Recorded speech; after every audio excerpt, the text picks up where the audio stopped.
ଷଷ୍ଠ ଶ୍ରେଣୀର ଭାଇ ଭଉଣୀମାନଙ୍କୁ ସୁପ୍ରଭାତ, ସ୍ୱାଗତ। ଆଜିର ପ୍ରଥମ ଗଣିତ କାଳାଂଶରେ ଆମେ ପ୍ରଥମେ ସଂଖ୍ୟାର ପୂର୍ବ ପାଠର ଆଲୋଚନା ବିଷୟରେ କିଛି ଆମେ ଆଲୋଚନା କରିବା। ଆମେ ଦେଖିବା, ଆମେ ଜାଣିଛନ୍ତି କିନ୍ତୁ ଆମେ ତା'ର କିଛି ବିଷୟରେ ଆଲୋଚନା। ଏକ ଅଙ୍କ ବିଶିଷ୍ଟ କ୍ଷୁଦ୍ରତମ ସଂଖ୍ୟା ଆମେ ଜାଣିଛନ୍ତି 1। ଏକ ଅଙ୍କ ବିଶିଷ୍ଟ ବୃହତ୍ତମ ସଂଖ୍ୟା 9। 2 ଅଙ୍କ ବିଶିଷ୍ଟ କ୍ଷୁଦ୍ରତମ ସଂଖ୍ୟା 10। 2 ଅଙ୍କ ବିଶିଷ୍ଟ ବୃହତ୍ତମ ସଂଖ୍ୟା 99। 3 ଅଙ୍କ ବିଶିଷ୍ଟ କ୍ଷୁଦ୍ରତମ ସଂଖ୍ୟା 100। 3 ଅଙ୍କ ବିଶିଷ୍ଟ ବୃହତ୍ତମ ସଂଖ୍ୟା 999।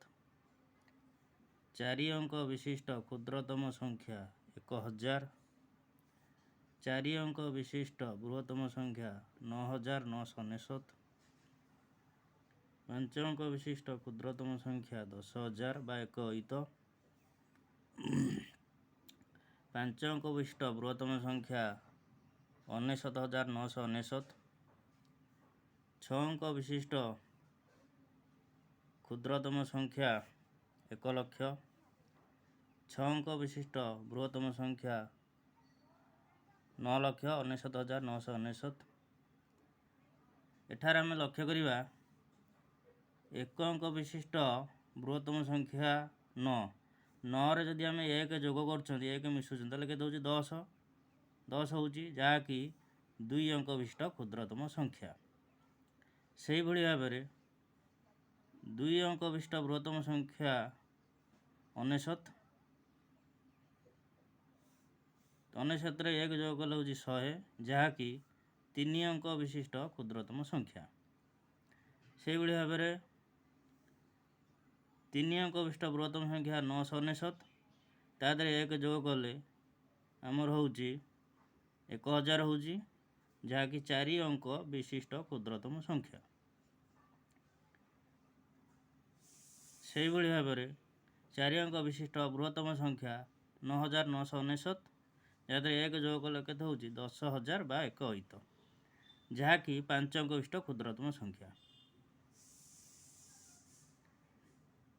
ଏଥିରୁ ଆମେ ଜାଣିଲେ ଯେକୌଣସି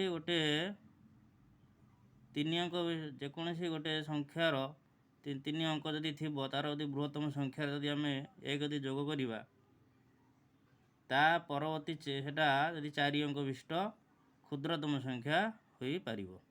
4 ଅଙ୍କ ବିଶିଷ୍ଟ ସଂଖ୍ୟା ସେଠି ଆରମ୍ଭ ହେବ। ଏହିଭଳି ଭାବରେ ଆମେ ଦେଖିବା 6 ଅଙ୍କ ବିଶିଷ୍ଟ କ୍ଷୁଦ୍ରତମ ସଂଖ୍ୟା ହେଉଛି 1 ଲକ୍ଷ।